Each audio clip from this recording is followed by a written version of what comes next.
Tūlīt mēs veiksim pērkam kopā iPhone izlozi. Pieteicās 21 000 lietētāju, bet iPhone dabūs tikai viens. Šādu te iPhone tūlīt laimēs kāds no pērkam kopā klientiem. Mēs izlozēsim pilnīgi jaunu iPhone 4S.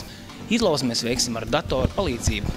Programmatūra noteiks nejaušo laimētāju. Lozējam.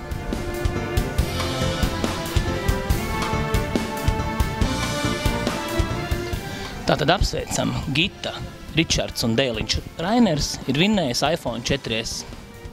Tūlīt mēs piezvanīsim laimīgajam iPhone 4S uzvarētājam. Mēs zvanīsim, mēs vēl nezinām, kurš pacels, vai tā būs Gita, vai tas būs Ričards, varbūt tas būs mazais Dēliņš Rainers, un tāpēc tūlīt mēs to redzēsim.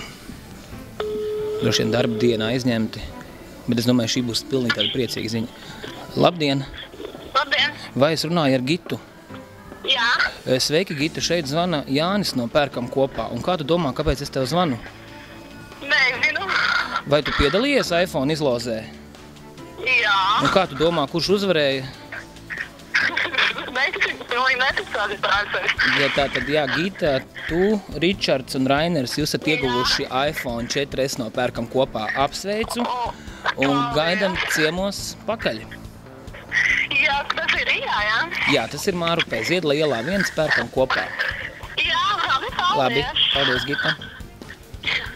Tātad viņi gluži kā vispārējie neticēja, ka ir uzvarējuši šeit izlozē, bet nu tā sagadās, ka piedalieties Pērkam kopā izlozēs, pērciet kopā un visi būsim laimīgāki. Vinnēs iPad. Drīzāk trāpīs. Pilnīgi jaunu iPhone 4S. Pilnīgi jaunu. Stop.